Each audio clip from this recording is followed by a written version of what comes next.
Hello everyone, today I'm gonna teach you how to play Nidalee top lane, and I'm gonna show you what I've learned the past few months playing this big, even a bit before preseason. But after preseason hit and Devine Sunderer got into the game, it's an insane item on her and it can make her really powerful just by itself. And it's honestly like a really good pick right now that is really underrated, and with the upcoming Nidalee changes on the next patch, 1025, it's gonna be actually really strong in my opinion. So in this video I'm gonna show you why I think this pick is strong and why you can actually use it and play it on your own ranked games. So I mentioned this Devine Sunderer at the very start of the video because it is honestly an insane item that I'm expecting it to get nerfed very soon, but as long as it doesn't get nerfed, this pick will still be very powerful because it gives Nidalee exactly the things she needs. Spellblade passive, ability haste, attack damage, and health. For bruiser Nidalee, this is all you need from an item and it gives everything. And on top of that, it also gives you armor and magic penetration, where Nidalee does hybrid damage. So for runes I go press the attack with Legend Bloodline Triumph and the Grok. And secondary, I always go Domination because this tree is just so useful in Italy. You can either go Taste of Blood or Sudden Impact, but I definitely prefer Sudden Impact because of the extra damage. And I always go Legend Bloodline just because I play this pick more as a split pusher than a team fighter, but if you wanna group in team fights, you might as well take Legend Tenacity. And Conquer is actually not a bad idea here, so have that in mind. So now I'm on the practice tool, and here I'm gonna show you some useful mechanics that you need to know. As you can see, your passive is insane with the movement speed when moving towards enemies most of the time. And what you really wanna try to practice first is getting the hang of how fast Nidalee's auto attacks are, so you can use them and then move immediately, because the animation is just so quick on this. So try to practice this first, just throwing autos and then moving immediately. It's really useful for lane because you can kite a lot like this, as you can clearly see. Another thing you can actually try to practice is cancelling your Q animation into W backwards like this, so you can take safer trades. Although I usually use my W to actually go in and then auto Q, because I feel like that's always better. Since your Cougar Q is actually an auto attack reset as well, you can always just auto Q and then W auto Q like this to get a really nice and fast burst onto the enemy. But your actual combo should look something like this.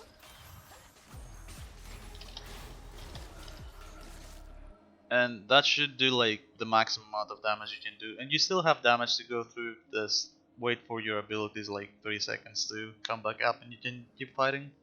But this is most of the stuff that you need to know when playing top lane Nidalee. So laning with Nidalee, you mostly wanna just make sure you try to proc PDA as much as possible in lane.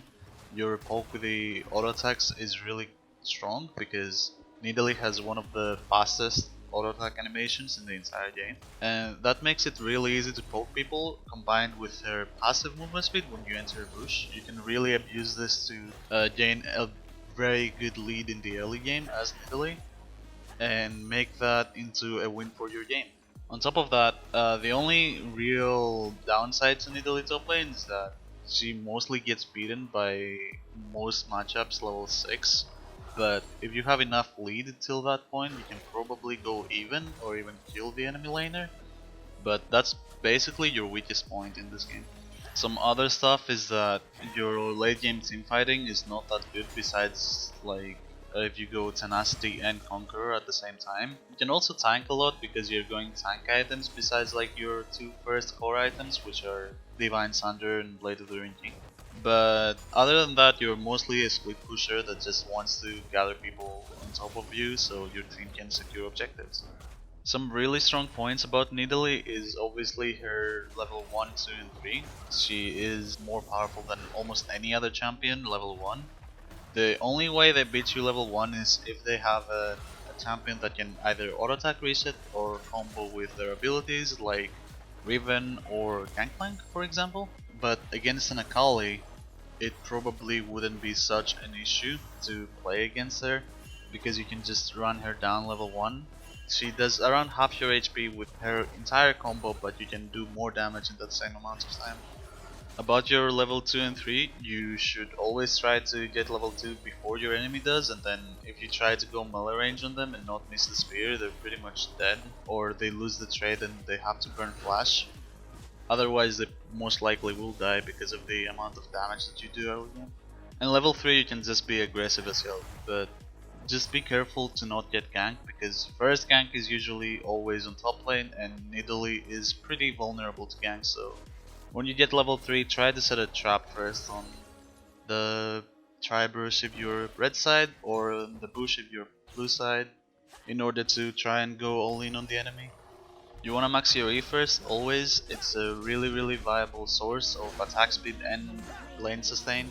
Your Q is only there just to apply your passive mark so you can do the burst damage with Cougar form. And it doesn't really matter what you max, because Cougar form doesn't scale with your actual ability max, and it only scales with your ultimate rank ups. So your Cougar damage will only go up at level 6, 11 and 16, never else. But besides that, you always want to max E first, Q second and W third, because that is by far the best thing you can do as a laning Nidalee on top lane. For your items, you kinda wanna start Thorn's Blade on every single matchup. And then your core items, as I said before, are Devine Sunderer because it's really good on her, and Blade of the Rain King because it synergizes really well with Prezi attack and also gives you the extra damage for melee users, 10% on hit, which is insane for your Cougar form Q, and it gives you really good burst damage. Other than that, late game try to get tanky, so opt for Spirit Visage pretty much always because it increases your E healing, and then Thornmail, but you can go Thornmail first if they have a heavy AD, and then Guardian Angel is always good, or Death Dance, get either of those two, and then either of those two as well. Gargoyle, really good if you're ahead, and Force of Nature, really good if they have like heavy APs in comp. But other than that, just try to get tanky, use your own imagination. So basically the reason this whole build even works is just this. Her Cougar form Q, level 16, can reach insanely high AD ratios when maxed out. Like, level 16 Nidalee is actually terrifying to play against. It is really oppressive. The amount of damage it can do while being tanky is out of this world. It almost feels like playing Camille late game, although Camille is kinda tankier because of her passive, so there's that, but Nidalee does have a better early game than Camille, so that is the trade-off that you get, I guess. So now that you got to the end, the reason that I made this whole video about Nidalee and why bruiser Nidalee top lane could actually be a thing is because of this. On the next patch, Nidalee is getting buffed where her mana is going down significantly. Minus 30 mana on her E, which is the ability you max first, and it's really powerful on lane. Because the only issue you have right now on Nidalee is that her mana runs out pretty quickly, and so does her sustain, but now with this buff it's actually gonna be pretty nasty to play Nidalee top lane. And on that note, this video has come to a close. I really hope this guide was useful for you, and I really hope that it was convincing enough to make you play Nidalee top lane, try her out. Give it for a couple of games before you drop the pick completely, because it kinda takes a bit of time to be used to her damage. But I'm pretty sure that a lot of people will actually find her really fun to play and actually really good as well. So good luck out there, and thank you very much for watching and sticking to the end.